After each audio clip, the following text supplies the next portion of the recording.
तो नमस्कार दोस्तों, कैसे हैं आप सब। उम्मीद करता हूं कि इस कोरोना महामारी के दौरान आप सभी बिल्कुल अच्छे से होंगे, घर पर होंगे, सुरक्षित होंगे। और जिस प्रकार से इस महामारी ने सबको बाधित कर दिया है, हमारी पढ़ाई भी बिल्कुल रुक गई थी। तो मैं आशा करता हूं कि आप लगातार तैयारी कर रहे होंगे, अपनी घर पर रहकर पढ़ाई कर रहे होंगे और बाकी जैसा हमसे कोशिश होगी वैसा आपको प्रोवाइड किया जाएगा ऑनलाइन क्लासेस के माध्यम से ही। तो आज हम वहाँ से शुरू करने जा रहे हैं जैसा हमने ऑफलाइन क्लास में छोड़ा था सर्वोच्च न्यायालय से। तो हम शुरुआत करते हैं आज सर्वोच्च न्यायालय से।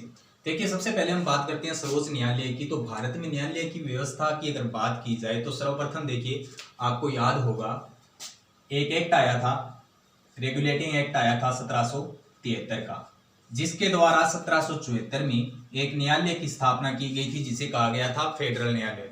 भारत में स्थापित होने वाला वो अंग्रेजों के द्वारा स्थापित किया गया पहला न्यायालय था।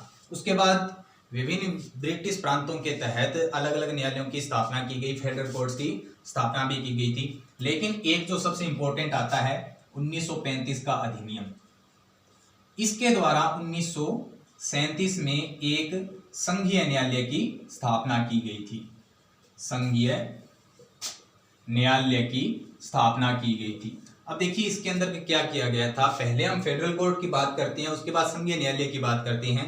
तो सभी जितने भी कोर्ट्स थे भारत में अब तक, उनमें सबसे ऊपर था ये संघीय न्यायालय। लेकिन ये भी सर्वोच्च न्यायालय नहीं कह सकते इसको हम, क्योंकि इसके निर्णयों के विरुद्ध भी जो अपील सुनी जाती थी वो लंदन में प्रीवी काउंसिल में सुनी जाती थी, यानी कि इसे हम सुप्रीम कोर्ट नहीं कह सकते हैं। अब बात करते हैं भारत में सुप्रीम कोर्ट की हम बात करते हैं। तो देखिए, भारतीय संविधान जब लागू हुआ था उसके बाद भारत में सर्वोच्च न्यायालय की व्यवस्था की गई थी। सर्वोच्च न्यायालय की व्यवस्था के अंतर्गत भाग 5 के अंतर्गत अनुच्छेद 124 से लेकर 147 में सर्वोच्च न्यायालय का प्रावधान किया गया है। अब भारत में जो सर्वोच्च न्यायालय की स्थापना की जाती है उसके अंतर्गत क्या कुछ आता है, उस अनुच्छेद 124 से लेकर 147 के अंतर्गत क्या कुछ दिया गया है, हम इसके बारे में पढ़ेंगे। सबसे पहले तो हम ये जान लेते हैं कि भारत में एकीकृत न्यायिक व्यवस्था है।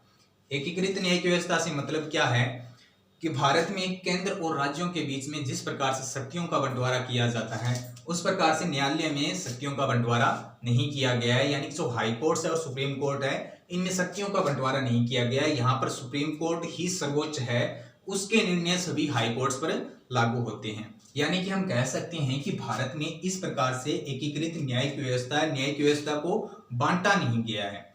सबसे ऊपर कौन आता है? अपना सर्वोच्च न्यायालय आता है। तो सबसे पहले हम बात कर लेते हैं सर्वोच्च न्यायालय की गठन की। तो देखिए, अनुच्छेद 124 की बात करते हैं। इसके अंदर क्या दिया गया है? गठन दिया गया है। किसका? सर्वोच्च न्यायालय का गठन दिया गया है। अब देखिए, अनुच्छेद 24 में गठन जो दिया गया है उसमें सबसे पहले प्रावधान क्या किया गया था कि जब भारत का संविधान लागू हुआ था तब 7+1 यानी कि 7 अन्य न्यायाधीश होंगे और एक मुख्य न्यायाधीश होगा। भारत का संविधान जब लागू हुआ था उस समय भारत का जो सुप्रीम कोर्ट था उसमें कुल मिलाकर 8 न्यायाधीश थे, मुख्य न्यायाधीश को मिलाकर। लेकिन वर्तमान की स्थिति अगर देखा जाए तो उसमें 33+1 है, यानी कि 33 अन्य न्यायाधीश आते हैं और एक मुख्य न्यायाधीश। अब वर्तमान में अगर आपसे पूछ लिया जाए कि भारत के सर्वोच्च न्यायालय में कितने न्यायाधीश हैं, तो टोटल की अगर हम बात करें तो 34 न्यायाधीश आते हैं, एक मुख्य न्यायाधीश और 33 अन्य न्यायाधीश की बात आती है। इस प्रकार की व्यवस्था की गई है। अब बात ये आती है कि भारत का जो सुप्रीम कोर्ट है इसके जो न्यायाधीश नियुक्त किए जाते हैं उनकी योग्यताएं क्या होनी चाहिए। तो देखिए, अनुच्छेद 124 ही क्या निर्धारित करता है? योग्यताएं निर्धारित करता है। किसकी योग्यताएं निर्धारित करता है? जो सुप्रीम कोर्ट के न्यायाधीश चुने जाते हैं उनकी योग्यताएं। यहां पर एक ध्यान रखने वाली बात यह है कि जो सुप्रीम कोर्ट का मुख्य न्यायाधीश चुना जाता है और अन्य न्यायाधीशों की जो योग्यताएं होती हैं वो बिल्कुल बराबर होती है। सबसे पहले देखिए, पहली अगर बात की जाए तो क्या होना चाहिए? वह भारत का नागरिक होना चाहिए। यानी कि जो कोई भी सुप्रीम कोर्ट का न्यायाधीश चुना जाएगा सर्वप्रथम क्या होना चाहिए? भारत का नागरिक हो। तथा इसके साथ साथ क्या योग्यता होनी चाहिए? दूसरी की हम बात करें तो दूसरी योग्यता यह होनी चाहिए कि वो कम से कम 5 वर्ष तक लगातार किसी हाई कोर्ट में क्या रहा हो? न्यायाधीश रहा हो, किसी हाई कोर्ट में कम से कम 5 वर्ष तक लगातार क्या रहा हो, न्यायाधीश रहा हो। या फिर इसके अलावा अगर हम बात कर लें, तीसरी की बात कर लेते हैं, तो वो क्या होना चाहिए कि कम से कम लगातार 10 वर्ष तक क्या रहा हो, किसी हाई कोर्ट में, एक या एक से अधिक हाई कोर्ट्स में क्या रहा हो, अधिवक्ता रहा हो। अधिवक्ता का मतलब आ गया, हम समझ सकते हैं कि वकील रहा हो, एडवोकेट रहा हो, कम से कम 10 वर्ष तक लगातार। या फिर हम बात कर लेते हैं तो क्या होना चाहिए, राष्ट्रपति की नजर में पारंगत विधिवेता होना चाहिए। किसकी नजर में होना चाहिए, राष्ट्रपति की नजर में क्या होना चाहिए, पारंगत विधिवेता।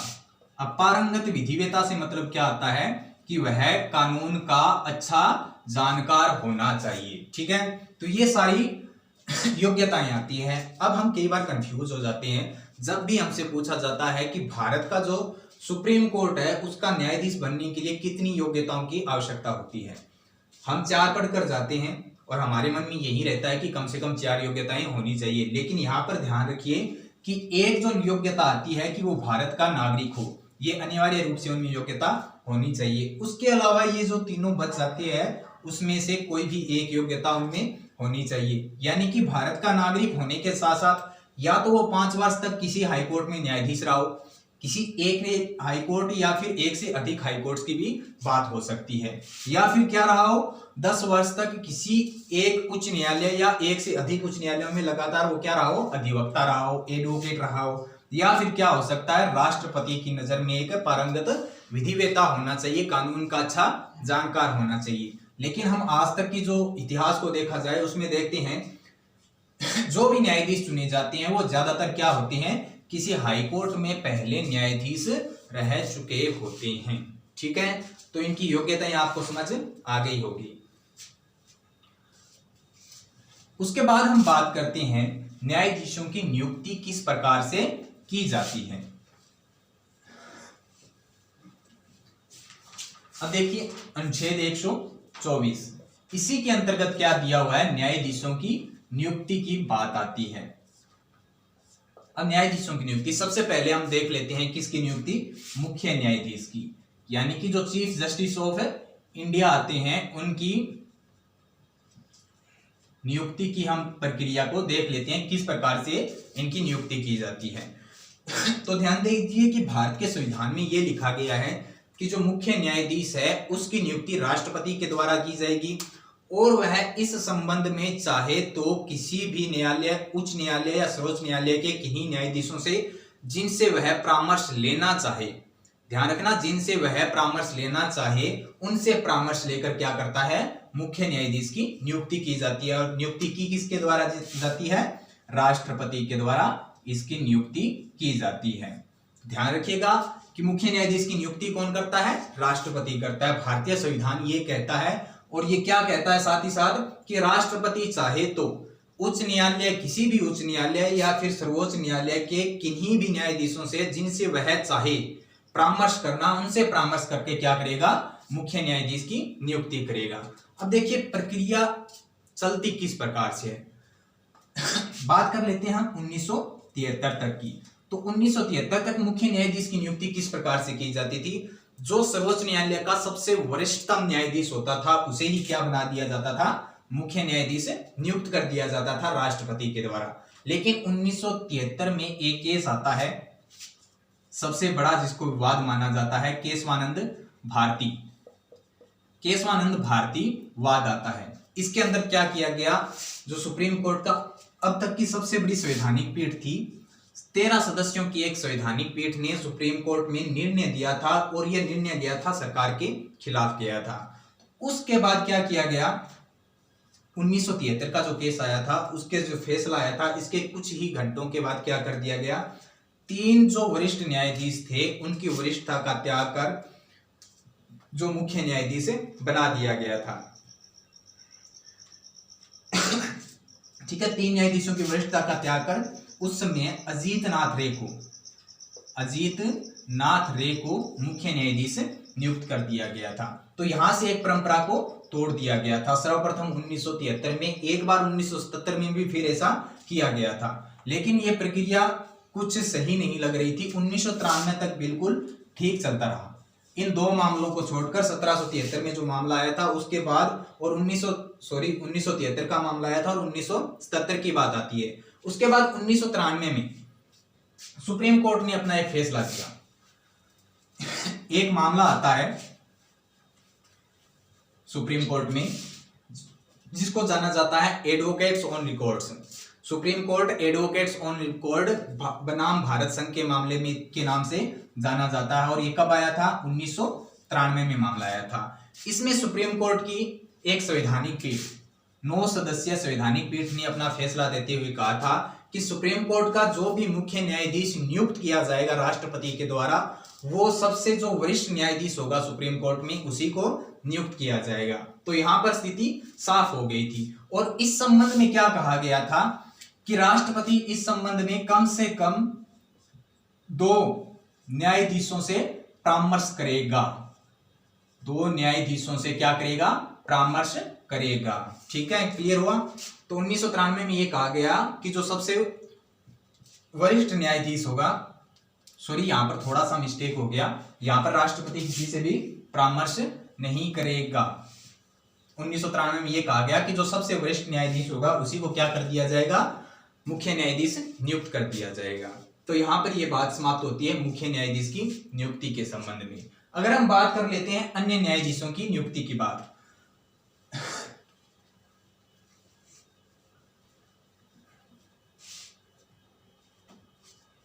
अन्य न्यायाधीशों की नियुक्ति की बात आती है तो अन्य न्यायाधीशों की नियुक्ति भी किसके द्वारा की जाती है? राष्ट्रपति के द्वारा की जाती है। तो इस समय क्या होता है कि अन्य न्यायाधीशों की नियुक्ति करते समय राष्ट्रपति एक तो सुप्रीम कोर्ट के जो मुख्य न्यायाधीश आते हैं, चीफ जस्टिस ऑफ इंडिया आते हैं, उनसे परामर्श लेना अनिवार्य होता है। यानी कि राष्ट्रपति जब भी अन्य न्यायाधीशों की नियुक्ति करता है तो उस संबंध में राष्ट्रपति सुप्रीम कोर्ट के मुख्य न्यायाधीश से परामर्श लेता ही लेता है। उसके अलावा क्या होता है, 1993 का एक मामला आता है जिसको हम पहले चर्चा कर चुके हैं। Supreme court advocates on records बनाम भारत संघ का मामला आता है। उस समय इस पर सफाई मांगी गई तो सुप्रीम कोर्ट ने यह कहा था कि राष्ट्रपति भारत के मुख्य न्यायाधीश के साथ साथ 2 अन्य न्यायाधीशों से भी परामर्श लेगा। 2 अन्य न्यायाधीशों से भी परामर्श लेगा। यानी कि कुल मिलाकर 3 न्यायाधीशों से परामर्श लेना अनिवार्य कर दिया गया राष्ट्रपति के लिए। एक तो हो गया भारत का मुख्य न्यायाधीश, और जो सुप्रीम कोर्ट के 2 अन्य न्यायाधीश होंगे उनसे भी परामर्श लेना आवश्यक कर दिया गया अन्य न्यायाधीशों की नियुक्ति के संबंध में। अब देखिए यहां पर एक बात और आती है,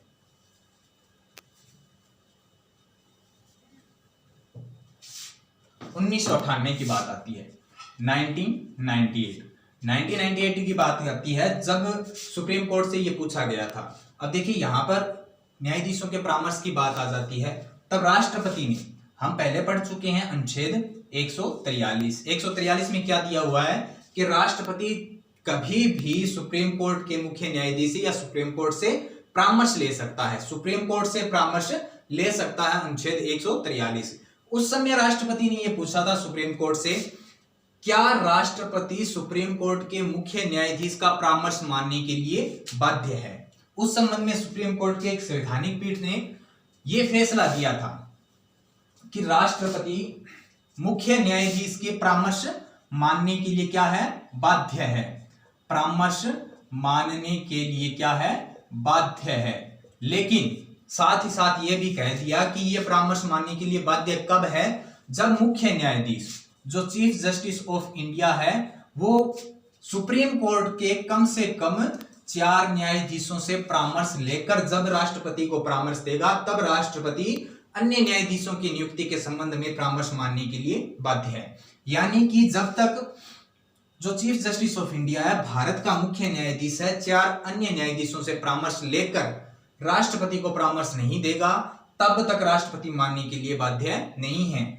chief justice of India, Bharat का मुख्य न्यायाधीश, जब 4 अन्य जो न्यायाधीश आते हैं, वरिष्ठ न्यायाधीश आते हैं, उनका परामर्श लेगा। और यहां पर ध्यान रखने योग्य बात यह है कि ये जो चारों न्यायाधीश होते हैं ये अपना लिखित परामर्श किसको देते हैं? मुख्य न्यायाधीश को देते हैं। उसके बाद मुख्य न्यायाधीश राष्ट्रपति को परामर्श देता है, तब राष्ट्रपति क्या है, मानने के लिए बाध्य है।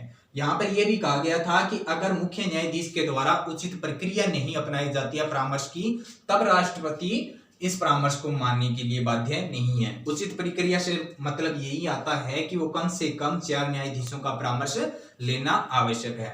अगर हम वर्तमान में बात करें, अगर हम बात करते हैं कि नियुक्ति अन्य न्यायाधीशों की किस प्रकार से की जाती है, तो ध्यान रखिएगा, अन्य न्यायाधीशों की नियुक्ति की जाती है राष्ट्रपति के द्वारा, और राष्ट्रपति परामर्श लेता है सुप्रीम कोर्ट के मुख्य न्यायाधीश से। लेकिन मुख्य न्यायाधीश परामर्श देते समय सुप्रीम कोर्ट के 4 अन्य न्यायाधीशों से भी परामर्श लेता है।